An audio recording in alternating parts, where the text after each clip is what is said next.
Hey girls, I baked you some cookies. Cookies? But Mom, earlier you said you were making brownies. Cookies, brownies, children.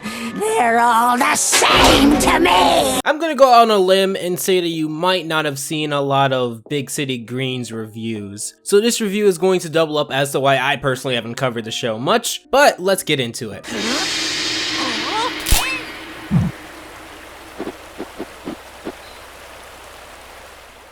This video was sponsored by the Good Night Sleep design created by @Chromatoid on Twitter. One thing I enjoy about graphic t-shirts is when the design works with the shirt rather than fits on the shirt just because. I love this sort of bleeding design the artwork has, where the nature blends into the shirt. It's also just such a cute design because I look 0% like that when I sleep. So if you love sleep and you love this design, you should check out alphaj.show/merch and get yourself some official Alpha J merch. You'd be helping out the channel a ton. Big City Greens, a show that's been on Disney since June of 2018. I haven't seen that much discussion on it. Heck, the episode I'm talking about, Sleepover Sisters, on the official Big City Greens Wikia or fandom, it's not even filled in yet, and it aired months ago. So it's clear that the fandom for Big City Greens is a tad bit smaller than your average avid fandoms. But why? Well, I'm going to come clean. It didn't look that interesting to me. The character designs looked very samey. Disney was already at third place when it came to television animation that I personally wanted to see, and quite frankly at the time, I had other shows to cover. When I went into Merch Week, I decided to take that as an opportunity to squeeze in some other shows that I don't normally talk about. So when I watched Big City Greens, spoiler alert, it wasn't the run of the mill. It wasn't a boring show that I imagined it to be. There is substance there, and if we're talking tiers, this is on the same tier as something like Victor and Valentino. It has a set theme, its art style is good enough, and I come away from the episode thinking it's not bad. But when I watched Sleepover Sisters, I thought that was a pretty good episode. One of the episodes I'd showed to someone who I wanted to get into Big City Greens. It revolves around Tilly, a young country girl who serves as a part of the main cast, and Andromeda, a side character who was first introduced early in the show Gargoyle Gals, which is very hard to say. They're shown here bonding, while Cricket is in the background spinning. I've been easy. Well, you didn't get mine either.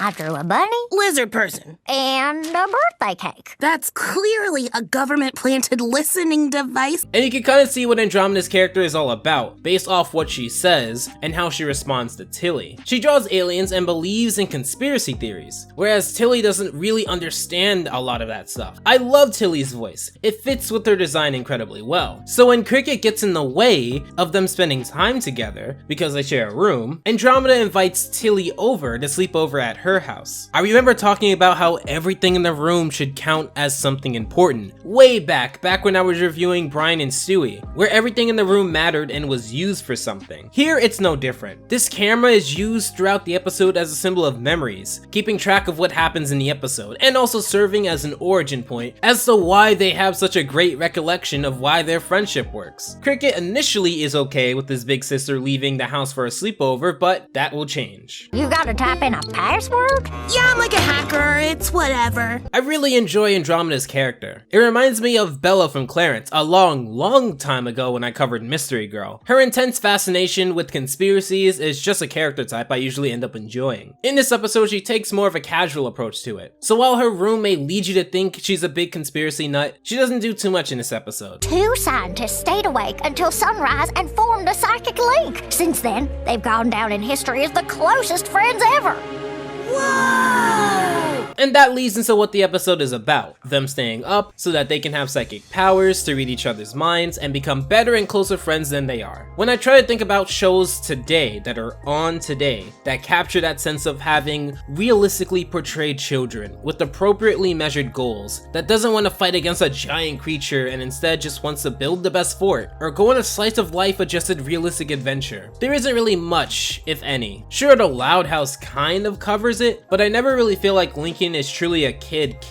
If you were to pluck his character and put him in Hey Arnold, for example, even with an art style change, he'd stand out. He'd be the comic relief because his character doesn't really behave like a kid, but more so a naive young adult. And there is a big difference there. The days of Hey Arnold, Jimmy Neutron, and Ed, Edd n Eddy had shows that fulfilled that aesthetic, and it's something that's refreshing to see. Yes, there are children that want to save the world, but there are children who don't, and both make for fantastic adventures. Exhibit A, this magazine. Imagine what kind of friends we would be if we had a psychic link.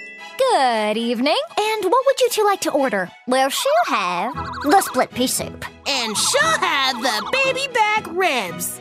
Whoa, how did you both know what the other wanted? It just has this sense of childhood wonder that you can only see in hindsight with shows like Harvey Beaks, with shows like Clarence. And I'm a big fan of slice of life cartoons. While not all of them are fantastic, I do like what this one does quite a bit. So as Cricket realizes that he needs the loud snores of Tilly to truly fall asleep, the duo form a plan to stay awake. I do like how they try very realistic options like pillow fights, candy, things that you would try if you were or are that age. To them, this is the drastic measures they would have to take in order to stay up for those sweet psychic powers. Did I also mention I love the room design here? Poster this, sticky note that, candy in the wall here, it all just works so well, with the stars on the ceiling being a super nice touch. So in the nature of cartoons like this, they start off great, and everything goes terrible quite easily, as Candy introduces the sugar rush. Oh, by the way, Cricket, who needs the noise of Tilly, tries to bunk with other members of the house to comically disastrous results. I just love how each fails, and I don't want to spoil them too much. So in order for them to truly wake up and not want to sleep, they watch a scary movie, which is funnier than it is scary. Have you guys ever heard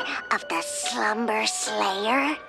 What's that? The Slumber Slayer is a monster that takes on the form of the people you love, so you never see it coming. This totally reminds me of Sleepless in Retroville, when Jimmy's perfect sleepover machine combined scary stories with pizza, and they ended up fighting the very thing they were afraid of in a sense. I love that episode for that sleepover episode, and I love this episode as well, especially because in the midst of their pursuit to stay up, they have a lot of wholesome and heartwarming moments, such as building a pillow fort, watching a movie, eating candy, having a pillow fight, sharing personal secrets, etc, etc. So for the big climax of the episode, the two plots merge, with Cricket, who while needing Tilly's sleep looks like a monster, which leads into the duo trying to attack what they think is the monster. It's a fun little sequence with a lot of comedy coming from the different weapons Andromeda has, quote, for this specific situation. Like one of them's a book. Is that a book full of death spells? Fortunately, through the confusion and chaos, Cricket does prove to Tilly that he is truly Cricket, using the same secret she told Andromeda, which unfortunately...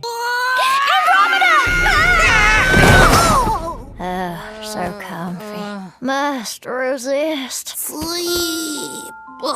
does prove to be Tilly and Andromeda's downfall, but Cricket's success, as he can now sleep again. Again, the show isn't larger than life, but within the confines of being pretty realistic and down to earth, it does a really good job at keeping interest. Upset and defeated, they end up thinking the entire sleepover was worthless until... I'm sorry, Andromeda. We wanted to take our friendship to the next level, but we... failed?